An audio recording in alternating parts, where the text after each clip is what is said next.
आइए आज के कलाम को हम पढ़ते और सुनते हैं। पुराने नियम में से यहेजकेल नबी की किताब, उसका 33 अध्याय 33rd chapter, Ezekiel, prophet Ezekiel chapter 33 verse 6। यहेजकेल 33:6।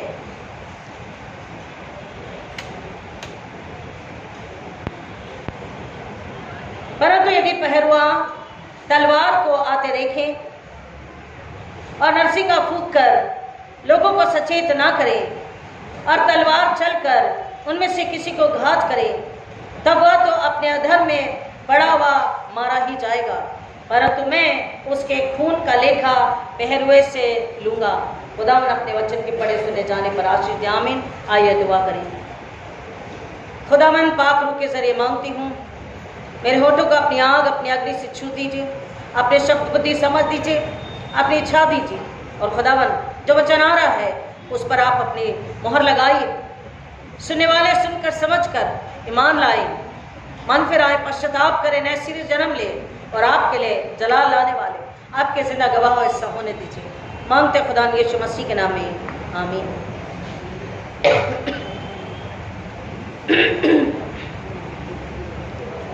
आज का जो वचन है एडवेंट सीजन पर खुदावन यीशु मसीह के आने के भविष्यवाणी, संकेत, उद्देश्य, पर्पस को बता रहा है कि दुनिया में जब पाप, अंधकार, अधर्म इस तीव्र मात्रा में बढ़ गया कि अब कोई रास्ता बाकी नहीं था, खुदावन ने अपने बेटे को बर्रा बनाकर, बलि का मेमना बनाकर इस दुनिया में भेजा कि जो उस पर ईमान लाए वो नाश न हो। हमने जो कलाम का भी पढ़ा है और सुना है, वो कहता है प्रॉफिट, जिसे सेंटिनल भी कहा जाता है।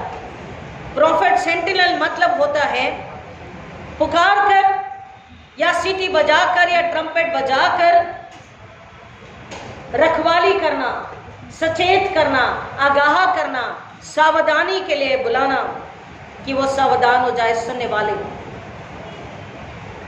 उसे कहा है कि वो कलाम के, खुदा ने जो ये वचन दिया, वर्ड दिया, कलाम दिया, उसके वो कस्टोडियन है। कस्टोडियन मतलब गार्ड, जो उसकी रक्षा करते हैं, जो उसको संभालते हैं। Custodian of the word of God. और परमेश्वर के वचन को, उस कलाम को वो पहरेदार पवित्र आत्मा से, पाक रूह से समझकर उसकी हिफाजत करें, ईमान लाएं और ईमान के साथ वो दूसरे के साथ उसे बांटे। उस सेंटिनल को, उस नबी को कस्टोडियन यानी कि संरक्षक यानी कि रक्षा करने वाला, किस बात का? उस वचन को जो उसे सौंपा गया, उसे जो सौंपा गया उसकी वो रक्षा भी करे और साथ ही साथ उसके साथ जो लोग हैं उनके ईमान, उनके फेथ, उनके विश्वास की भी वो रक्षा करे। वो कहता है कि हम जब उसके कलाम को पढ़ते और सुनते हैं, उसके असल अर्थ को समझने की कोशिश करें, उसके अंदर जो बात, जो भेद है उसको समझने की कोशिश करें। और उसके लिए कुछ बातें वहां समझाई गई, वो मैं आपके सामने रखना चाहूंगी। पहला है कॉन्टेक्सचुअल विसल ब्लोइंग, यानी कि परिस्थिति के अनुसार, जो कॉन्टेक्स्ट है उसके अनुसार वचन को बताना, बांटना, पहरुआ बन के रक्षा करना। दूसरा है कन्फ्रंटेटिव, यानी कि मुठभेड़, सामना, एनकाउंटर करते हुए विसल को बजाना, उस वचन को बजाना, उसकी पहरेदारी भी करना और दूसरों तक उसे पहुंचाना।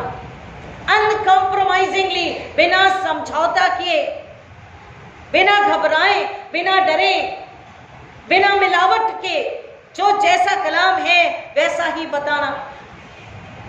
यहां पर कह रहा है, परंतु यदि पहरुआ तलवार को आते देखे, सेंटिनल, नबी, पहरुआ, वॉचमैन, कस्टोडियन, इस सब के लिए कह रहा है कि जब तलवार को आते देखे और नरसिंगा फूंक कर लोगों को सचेत ना करे, हिचकिचाएं, डर जाएं कि भाई मैं सच कैसे बोलूं, कि लोग बुरा मान जाएंगे सच बोलने से, तो कह रहा है वो पहरुआ किसी काम का नहीं। उस तलवार से जिसे ताकीद नहीं मिली वो तो मर जरूर जाएगा, लेकिन पहरुआ जिसने बताया नहीं, पहरुआ जिसने अपना काम पूरा नहीं किया, खुदा की हुक्म वज़ाई नहीं करी, तो कह रहा है मैं उससे हिसाब लूंगा। और वो तलवार उस पर चलेगी। और इसलिए परिस्थिति के अनुसार, कॉन्टेक्सचुअल यानी कि संदर्भात समाज में जो होता है, जो दिखता है, जो हमारे चारों ओर है, ऐसी परिस्थिति में सच को सामने रखना, बिना हिचकिचाए, बिना डरे, मुठभेड़ यानी कि सामना करना बिना समझौता किए। जैसे प्रभु यीशु मसीह ने पौलुस से कहा, हे पौलुस, पौलुस तू क्या बोला, क्या बोला यीशु मसीह ने? परमेश्वर ने पौलुस से क्या कहा जब वो सिलास था, साउल था? क्या बोला?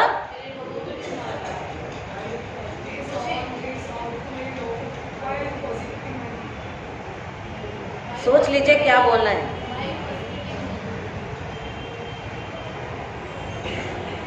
क्या कहा? इसलिए बाइबल खुली रखनी चाहिए। परमेश्वर का वचन सीधे, सरल, डायरेक्ट, और इसलिए उसे कहा गया दो-धारी तलवार। जैसे भी चलाएं, जब युद्ध होता था तो तलवार चलाई जाती थी और एक ही साइड उसके धार नहीं होती, दोनों तरफ जिधर से भी चले। तलवार का मतलब है वचन, द वर्ड ऑफ गॉड।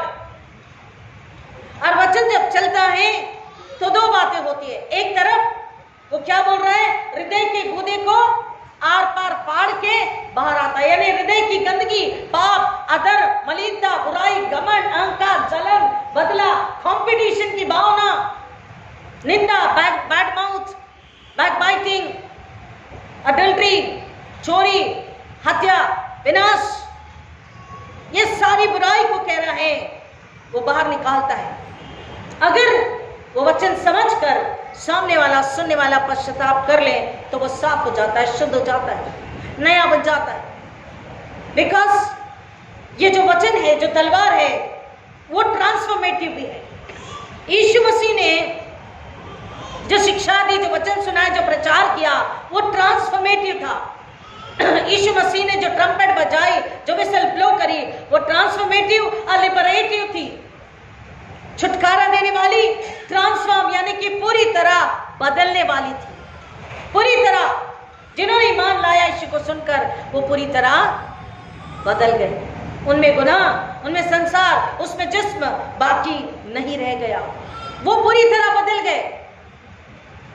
और चौथा कहता है अथॉरिटी के साथ में, अथॉरिटेटिव, अधिकार के साथ, क्योंकि अधिकार हमें स्वच्छ से मिला, खुदा बाप की ओर से मिला है। और कलाम कहता है कि पाक रूह हमें बताता है कि कब, कहां, किस तरह से बात करनी है वचन के लिए, कलाम के लिए, और किस तरह से सिखाना, बताना है, और किस तरह विरोधी को जवाब देना है।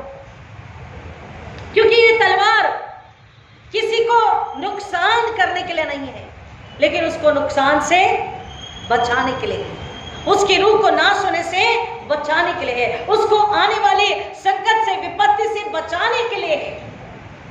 इसलिए कलाम कहता जितने भी मेजर माइनर प्रॉफिट्स हैं, नबी हैं, सनीतुल है, उन्हें खुदा बुलाता और कहता जा, गला खोल कर, पुकार कर, चिल्ला कर बता याकूब के घराने को, यहूदा के घराने को, इस्राएल को उसका अधर्म, अपराध, उसकी अनाज्ञाकारिता, उसका पाप तू बता, गला खोल के चिल्ला के बता, पहरेदारी कर सच्चाई के साथ, कि जो लोग सुने, समझे, ईमान लाए, मन फिराए, पश्चाताप करे, तौबा करे, तो वो नाश नहीं होंगे। फिर उस पर दूसरी जो साइड की तलवार की धार है वो उस पर नहीं चलेगी। लेकिन अगर वो वचन को, कलाम को सुनने के बाद भी वो ट्रांसफॉर्म ना हो, वो ना बदले, अगर वो ऐसा था ऐसा ना हो, अपने गुनाहों को, शरीर जिस्मानी लालसाओं को, इच्छाओं को, अनाज्ञाकारिता को, अधार्मिकता को ना छोड़े, खुदावन यीशु मसीह का जलाल लेकर के ना आए, उसकी रास्तबाजी में उसका गवाह ना बने, तो कह रहा है कि वो तलवार उस पर चलेगी, और वो तलवार जब उस पर चलेगी तो फिर कोई भी रास्ता नहीं है उसे जाने के लिए, कहीं भागने के लिए, और कोई वजह नहीं, कोई व्यक्ति नहीं होगा, कुछ भी नहीं होगा जिससे कि वो अपने आप को बचा सके। उसका बचाव, उसका छुटकारा कहीं नहीं। कलाम कहता है यदि यहोवा हमारी ओर है तो हमारा विरोधी कौन। लेकिन यदि हम यहोवा के विरोधी हो गए, यदि हम यीशु, खुदावंद यीशु के विरोधी बन गए, तो फिर हमारा बचाव कौन करेगा? कोई नहीं। और इसलिए कह रहा है ये जो तलवार है, पहरुए ने इसकी यूं कस्टोडियन बन करके ऐसी रक्षा करनी है, ऐसा पुकार के, चिल्ला के समझाना है, बताना है, उन्हें सचेत करना है, परिस्थिति के अनुसार कन्फ्रंट यानी मुठभेड़ करनी है, आमना सामना करना है और बताना है कि ये गलत है। सामने वाले को अच्छा नहीं लगेगा, लेकिन उसकी रूह के लिए आपने ट्रीटमेंट दे दिया।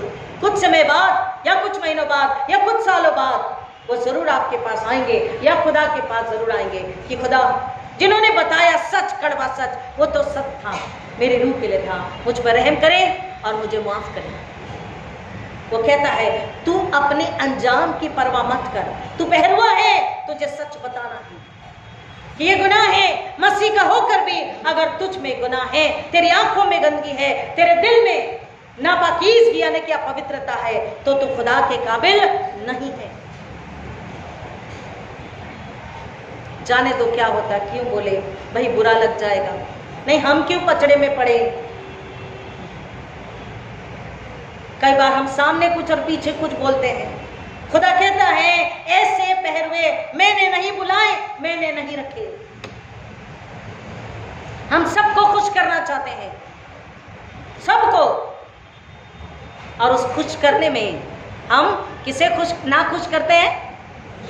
यीशु मसीह को, पवित्र आत्मा को, पाक रूह को, खुदा को, स्वर्ग को। हमारे अंदर वो स्वर्ग रहना चाहता है।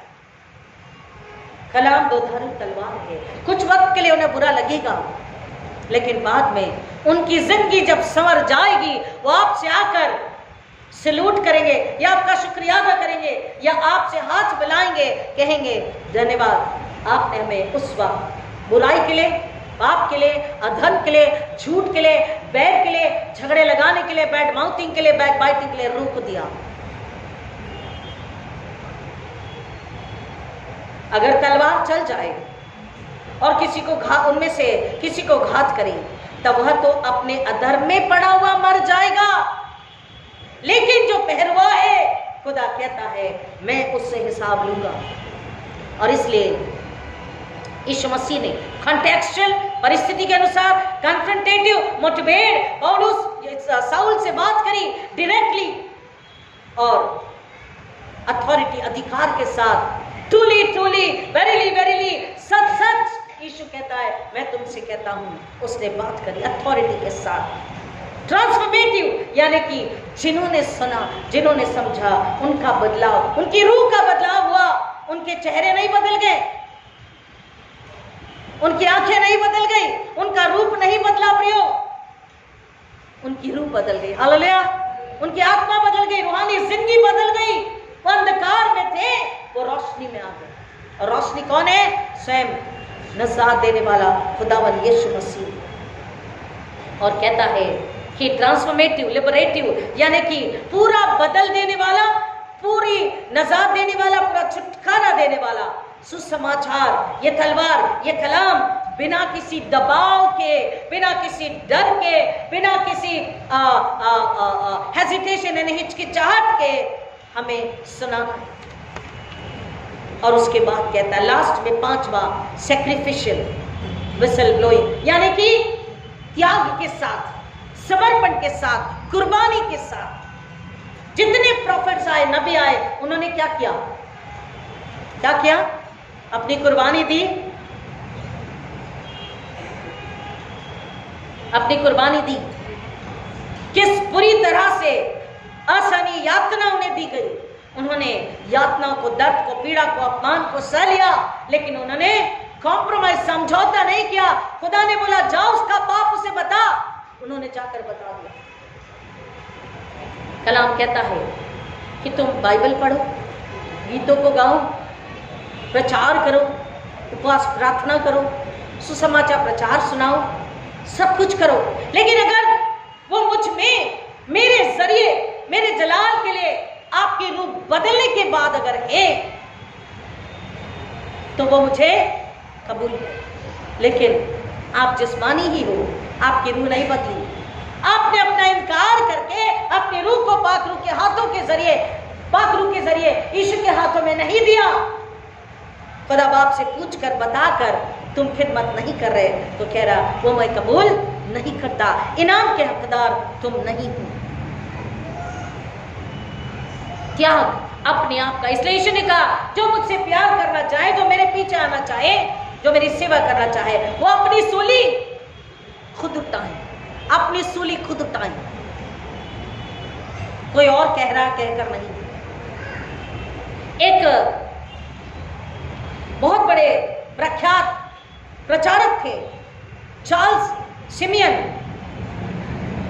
पता नहीं कितनों ने इनका नाम सुना, चार्ल्स सिमियन। वो जब इस तलवार का प्रचार करते, वचन का प्रचार करते, तो वो कहते कि एवरीवन इज प्रीडेस्टीन्ड, यानी कि हर के लिए पहले से तैयारी की गई है, और कुछ लोग हैं जो उद्धार के लिए ठहराए गए हैं। लेकिन मेथोडिज्म के founder late reverend doctor John Wesley ने कहा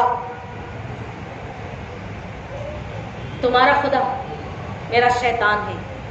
क्या कहा चार्ल्स सिमियन से? Your god is my Satan. You know why? उसने पूछा क्यों? उन्होंने बोला क्योंकि कलाम कहता है, मेरा खुदा मुझसे इस कलाम के जरिए कहता है, ये तलवार कहती है कि नजात, उद्धार, साल्वेशन, मुक्ति सब के लिए है। हालेलुया। It is not प्रीडेस्टीन्ड।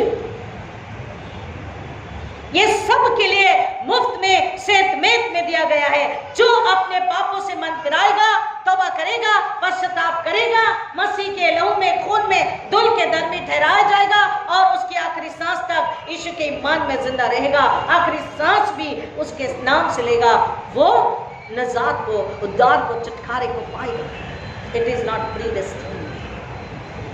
कुछ लोगों के लिए है, कुछ चुने हुओं के लिए है, कुछ के लिए नहीं है। ऐसा नहीं है। पूरी दुनिया के लिए खुदा बाप ने अपने इकलौते बेटे को भेजा है कि जो उस पर ईमान लाए, जो उस पर विश्वास करे, वो अनंतकालीन जिंदगी पाए, वो अब्दी जिंदगी पाए, वो इटर्नल लाइफ को पाए। और इसलिए चार्ल्स वेस्ली ने कहा तुम्हारी जो सीख है, जो तुम्हें सिखा रहा है, वो मेरा शैतान है, वो मेरे लिए डेविल है। ये गलत शिक्षा बाइबल में नहीं है। और उन्होंने कहा it's okay if I do not get the pulpit, the world is my parish. पूरा संसार मेरे लिए पुलपिट है, चर्च है। मैं जा करके कहीं भी खड़ा होकर प्रचार करूंगा, लेकिन बताऊंगा विरोध में, तनाव में, अपमान में, बदनामी में भी। जब सच बोलो तो लोग बदनामी करते हैं, बुरा बुरा जाके बताते हैं, ये पासवान ऐसा है, ये ऐसा है, ये ऐसा है। लेकिन वो कहता है मेरी बदनामी तुम करो। चार्ल्स वेस्ली को भी बदनाम किया गया। वो कह रहा मेरी बदनामी करो, मुझे मारो, मुझ पर थूको, मत सुनो। मैं तो पुकारूंगा, बताऊंगा कि उद्धार मसीह यीशु में सब के लिए है। आओ मुफ्त में सेंतमेंत में ले लो। अहो सब प्यासे लोगों, पानी के पास आओ और मुफ्त में सेंतमेंत में तुम्हारे लिए है, तुम इसे ले लो। जो आएगा खुदावन यीशु मसीह की सूली के छांव के नीचे और कहेगा, खुदा मैं पापी हूँ, मुझ पे रहम कर और मैं हमेशा के लिए आपका हो जाना चाहता हूँ। खुदा कलाम कहता उसे पूरी माफी, पूरा छुटकारा, पूरी निजात उसी घड़ी मिल जाएगी, क्योंकि उस डाकू ने बोला सारी जिंदगी गुनाह किया, लेकिन जब उसने उस क्रूस पर यीशु को जान लिया, कहता खुदा तू अपने राज्य में आए। उसने ये नहीं कहा मुझ पे रहम कर, उसने ये कहा जब तू अपने राज्य में आए तो मेरी सुधि लेना। इसका मतलब ये है, रहम कर, मैं अपने गुनाह मान लेता हूं, मुझे माफ कर, और अपने राज्य में, दैट इज वन किंगडम, जमीन का नहीं स्वर्ग का राज्य है, वहां पर मुझे जगह चाहिए। प्रियो आज हमारा क्या, हमें कहां जगह चाहिए, हम किस जगह की तैयारी कर रहे हैं और किस जगह की तैयारी हमें करना है। त्याग के साथ हमें रिश्ता, नाता, दोस्ती, रिश्तेदार, पड़ोसी, हम सोचते कैसे बोले बुरा लग जाएगा, भाई वो हमसे बात नहीं करेंगे, हमारी बदनामी करेंगे, हमसे रूठ जाएंगे या चर्च आना छोड़ देंगे, वगैरह वगैरह। कलाम कहता है आज कड़वा सच सुनकर चर्च छोड़ेंगे, 2 दिन बाद आएंगे वही सच, वही सत्य की तलवार, उन्हें खुशहाली, आनंद और आजादी में, क्योंकि ये आजादी का कलाम है, आजादी देने वाली तलवार है, छुटकारा देने वाली तलवार है। वो 2 दिन बाद सोचकर, समझकर, तौबा कर, पश्चाताप कर, मुस्कुराते हुए आपके पास आएंगे कि आपने सच कहा, कलाम सही है।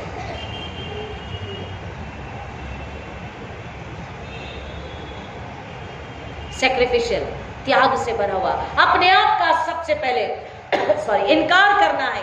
I am somebody, no I am nobody, मैं कुछ नहीं, मैं तुच्छ हूं खुदा यीशु मसीह के सामने, मिट्टी कण से भी तुच्छ हूं।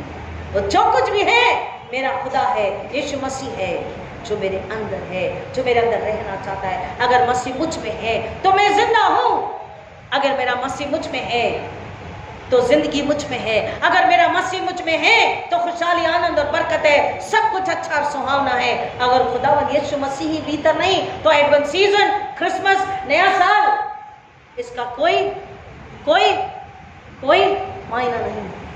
अपने आप को सजाएं, चर्च को सजाएं, घर को सजाएं, बिरयानी खाएं, नया कपड़ा पहने, कोई मतलब नहीं। हम तो मरी हुई चलती फिरती लाश हैप्पी क्रिसमस बोल रहे हैं। एक लाश दूसरी लाश, एक लाश दूसरी लाश को कह रही है बड़ा दिन मुबारक। सैक्रिफिशियल त्याग, कैसा त्याग? अपने आप का। मुझे कुछ भी बोलो, भाई बहन, अंकल आंटी, बेटा, मसीह ये कहता है, मसीह ने हमें छुटकारे के लिए और इनाम के लिए बुलाया है। आओ उस इनाम के पास, हमें बताना है, हमें चिल्ला के समझा के बताना है, हमें परवाह नहीं करनी है। और आखिरी इब्रानियों की पत्री उसका 11 अध्याय, इब्रानियों की पत्री 11 अध्याय में हमेशा ये कहते हैं जो फेथ वॉरियर्स हैं उनके बारे में बात की जाती है। कौन है फेथ वॉरियर्स? 11वें अध्याय में किसका किसका नाम है? बहुत सारे नाम है,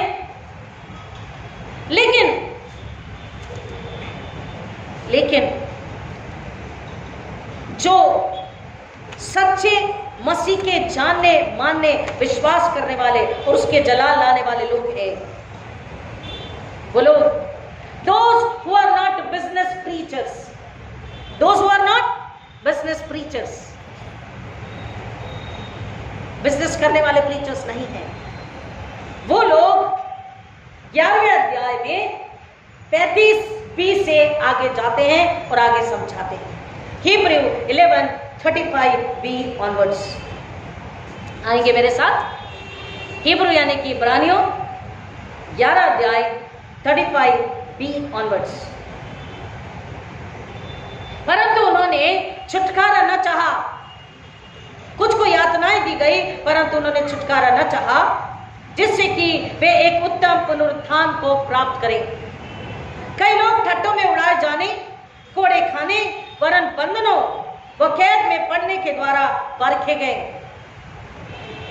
उनका पथराव हुआ, आने से चीरकर उनके 2 टुकड़े कर दिए गए।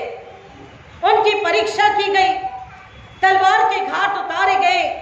वे दरिद्रता, क्लेश और दुख भोगते हुए भेड़ और बकरियों की खाल पहने इधर उधर भटकते फिरे। संसार उनके योग्य नहीं था।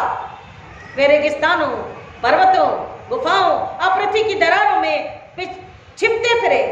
यद्यपि विश्वास के कारण इन सब की अच्छी गवाही दी गई, फिर भी उन्होंने प्रतिज्ञा की हुई वस्तु को प्राप्त न किया, क्योंकि परमेश्वर ने हमारे लिए पहले ही से एक उत्तम बात ठहराई कि वे हमारे बिना सिद्धता प्राप्त न करें। हनोक के लिए बात की जाती है, विश्वास की, और भी बहुत सारे वहां नाम है, लेकिन सैक्रिफिशियल पहरुआ त्याग के साथ क्या कह रहा है? बंधनों में, कैद में, तकलीफ में, पीड़ाओं में, छल में, कई प्रकार की असहनीय यातनाओं में भी उन्होंने कलाम को, सुसमाचार को सुनाना, उसकी सेवा करना बंद नहीं किया। बिजनेस प्रीचर, वो सिर्फ मीठा मीठा गार्निश किया हुआ, सजाया हुआ होटल में आपको 8 दिन, 15 दिन का, 1 महीने का डीप फ्रीजर में रखा हुआ चिकन, मटन नाइसली फ्राई करके, तरी डाल करके, ऊपर हरी धनिया और काजू सब डाल करके आपको दे दिया जाता है। यार वैसे wow, what a taste, garnish करके। वो कह रहे बिजनेस प्रीचर गार्निशिंग करके प्रचार करते हैं और लोग वाहवाही करते, वाह क्या प्रचार किया भाई, खूब हंसाया, खूब जोक्स, कैसा घंटा गया, 4 घंटा पता नहीं पड़ा। और यशाया ने, यिर्मयाह ने, आमोस ने, होशे नबी ने, माइका नबी ने, जो बाइबल में है प्रचारक, जिन्होंने बिजनेस नहीं किया, सत्य की तलवार चलाई, मिसाइलें दागी, ऐसे प्रचारक आज अगर हैं तो कहते ये कोई काम के नहीं। They hate the preachers, those who speak the truth. किसी ने एक अच्छे खासे सीधे साधे जवान को, जो मसीह में बढ़ रहा था, उसके कानों में ऐसी खुजली करी कि वो जवान मसीह से दूर हो गया। वो पोजीशन में बढ़ने लगा और पोजीशन की चाहत रखने लगा। मुझे पावर पोजीशन चाहिए। मसीह की राह से हटकर, अपनी सूली को हटाकर वो गलत राह पे चल पड़ा। वो कह रहे ऐसे प्रचारकों को खुदा नहीं चाहता। Let them preach, but they are not accepted. वो प्रचार करते रहेंगे, prosperity theology, pleasing theology and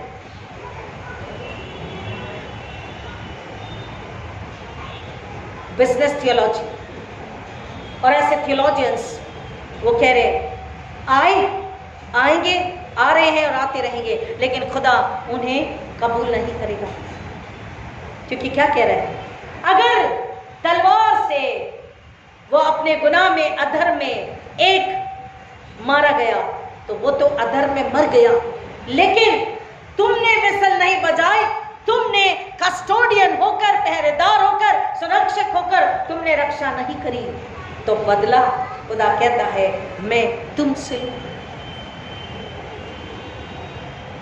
आज हम अपने आप से पूछें, मैं अपने आप से, आप अपने आप से, वाकई शर्मानी थोड़ी देर में प्रभु बोझ हम लेने वाले हैं। कितना अपने आप को हमने पाक, शुद्ध, हलीम किया, कितना हम बन गए, कितना बनने के लिए तैयार है, कितना कल को बुलाकर आज में आगे बढ़ रहे हैं अपनी सूली खुद लेकर। दुनिया क्या कहती, हमें इससे कोई मतलब नहीं, किसी का खौफ नहीं, किसी का डर नहीं। सच, जब कड़वी दवाई गले से उतरती है तो क्या होता है, जुकाम, बुखार, बीमारी ठीक हो जाती है। वो कह रहे हैं कड़वी दवाई है, ये तलवार है, ये चुभती है, लेकिन आपके अंदर के कांटों को, पत्थरों को, चट्टानों को, बीमारी को पाप को, गंदगी को, अधर्म को, अपराध को, बैर को, ईर्ष्या को, जलन को, कंपटीशन को, मैं को, अहंकार को, बदले को, निराशा को, कुड़कुड़ाहट को, बदले को बाहर निकाल देती है। हालेलुया। और हमें शुद्ध करती है, नया बनाती है, पाक करती है, जीवन से भरती है जो हम मर चुके थे। और यही इस बात का मतलब है यशाया 9 में, आयशा 9 में, कि अंधकार में पड़े लोगों ने रोशनी देखी। रोशनी आत्मिक ज्ञान और जीवन है। आज हमें खुदा ने अलग रखा, चुना है और भेजा है कि हम बिना डरे, बिना हिचकिचाए, त्याग के साथ सच का, सत्य का, ये जो तलवार है, दुधारू तलवार वचन है, हम पहरेदार बनकर सच्चाई से सुनाएं, बताएं, सिखाएं, समझाएं, ताकि हम उसे कबूल हो। और ये जो वचन है, ये जो वचन है, हम पिछले वीक गोवा में थे। आपको सबको पता है कि पास्टर्स रिट्रीट थी गोवा में 27, 28 एंड 29, 27, 28, 29 को बॉम्बे रीजनल कॉन्फ्रेंस के पास्टर्स का रिट्रीट था। और उस रिट्रीट का जो थीम था, वॉचमैनशिप, पहरेदारी, सच्चाई के साथ, ईमानदारी के साथ, त्याग के साथ, समर्पण के साथ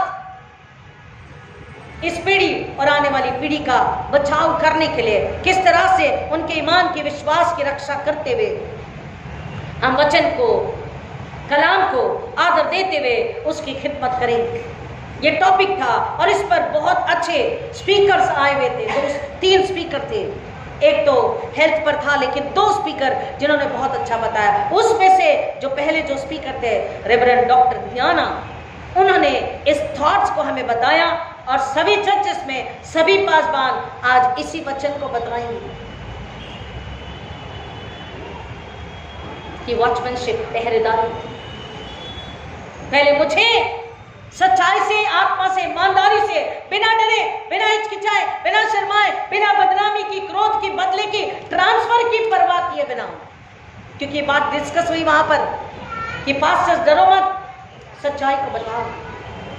कईयों ने कहा साहब सच्चाई बोलते हैं तो हमसे कहता ट्रांसफर हो जाएगी।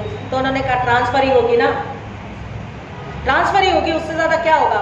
दूसरी जगह जाओ, वही सेवा करो, ट्रांसफर से क्यों डरते हो सकता है खुदा ने तुम्हारे कोई और जगह रखी सेवा के लिए, वहां किसी और को तुम्हारी जरूरत है, यहाँ की सेवा खत्म हो गई। इंसान कुछ नहीं करता, वो सिर्फ जरिया है। करता कौन है? खुदा कह रहा मैं करता हूँ, पवित्र आत्मा। ट्रांसफर से मत डरो। एक भी रूह अगर बच गई तो तुम्हारा मुकुट तैयार है, तुम्हारा इनाम तैयार है। मुस्कुराते हुए धन्यवाद के साथ आगे निकल जाना। तो पहले हम वाजबान और फिर आप, क्योंकि आपको भी खुदा ने बुलाया है, चुना है। इस जमात के जरिए एक और जमात को कहता, तुम अगर पैदा नहीं कर सकते, माँ जन्म देती है, तो हमें माँ बनना है। हम कलीसिया को, यीशु की जो दुल्हन है, और दुल्हन कौन है? इट्स मेल और फीमेल। दुल्हन कौन है? पुल्लिंग और स्त्रीलिंग? स्त्रीलिंग। तो हम जो उसकी दुल्हन है, उसे बच्चे को जन्म, बोलिए ना, देना जरूरी है। और जन्म देने के लिए दूल्हा है यीशु मसीह, और दूल्हे ने, ये मेरा ऐड है इसमें, दूल्हे ने, दिस माय एडिशन, कि हम उसकी दुल्हन है। पहला जो बोला स्पीकर का था, ये मेरा एडिशन है। देखिए अभी कभी खुदा ने बताया, मैं बोल रही, सोच के नहीं आई। हम दुल्हन है, तो दुल्हन को एक बच्चे को जन्म देना। हालेलुया। दूल्हा यीशु मसीह है। कलाम, वचन, पवित्र आत्मा, सच्चाई, दोधारू तलवार, प्रार्थना, उपवास, त्याग, समर्पण, प्रेम, सहनशीलता, क्षमा, इसके जरिए एक बच्चे को जन्म देना है। एक पूरी कलीसिया, एक पूरा प्रीचिंग सेंटर हम बनाने की ना सोचें। पहले एक रूह, वो अपने घर की हो सकती है, हमारे घर, खानदान, रिश्तेदार की हो सकती है जो रूठ के बैठे हैं, या जो खुदा से दूर हैं, हमारी कलीसिया की हो सकती है। और फिर तीसरा, इस 4 दीवारी के बाहर एक रूह को, उस दुल्हन को जन्म देना है। क्या हम तैयार हैं? क्योंकि ये महीना आशा, आनंद, शांति, उद्धार, परिपूर्णता का महीना, जो मांगो हमें मिलता है। और यीशु मसीह दुनिया में आए कि हमें नया जन्म दे, हमें परमेश्वर के फिर से बच्चे बनाए, घर के सदस्य बनाए। तो अगर हम चाहते हैं कि हम उसके घर के सदस्य बने रहे, हम हमारे घराने उसके जलाल में आगे बढ़े, एक और बच्चे को जन्म देना है, ताकि इनाम आज ही इसी महीने में हमारे खाते में लिखा जाए जीवन की किताब में, और हम उससे आगे बढ़ते जाएं और उसके जरिए और उसके जरिए और उसके जरिए, एक जो हमने बचाया उसके जरिए खुदावन अपना जलाल करवाता है। खुदा इस वचन की गहराई में जाने, सुनने, समझने, ईमान लाने और उसकी खिदमत आत्मा सच्चाई से करने, फल लाने के लिए आप सबों को मुबारक करे, आप सबों को आशीष करे। आमीन। ये दुआ करें। खुदावन आपका शुक्र करते हैं कि आपने फर्स्ट एडवेंट संडे में हमारी बुलाहट को हमें याद दिलाया। यीशु ने आया, अपने आने के उद्देश्य को, फर्ज को पूरा किया, और अब वो हमसे चाहता है कि हम अपने फर्ज को पूरा करें। हम उसके मांस लहू को थोड़ी देर में खाएंगे और पिएंगे, अपने आप को सच्चे पश्चाताप के साथ, अपने जिस्मों को, अपने दिलों को, अपने दिमागों को, अपनी सोचों को, अपनी रूहों को हम ईमान में, पश्चाताप में हम तैयार करें और उस पाक अशरबानी को लें, ताकि खुदावन अपने ऊपर दंड आंसू को लाए, वहां से संसार देखे, गवाही हो और आपको जलाल मिले। ऐसा होने दीजिए। जो पहली बार सुनेगा या सुन रहे हैं, उनको खास तौर पर पाक रूह के हाथ में देती हूँ। खुदावन वो सुन के समझ के ईमान लाए और खुदा यीशु को महिमा मिले। ऐसा होने दीजिए यीशु मसीह के नाम में, आमीन। और हमारे खुदा यीशु मसीह का फजल, खुदा बाप की मोहब्बत, खुदा पाक रूह की रिफाकत, सुकून, आराम आप में से हर एक के साथ, जो पहली बार सुनेंगे खास तौर पर उनके साथ, अब आजकल खुदा यीशु के दोबारा आने तक हमेशा हमेशा बनी रहे। आमीन। God bless you. Happy Advent Sunday, first Advent.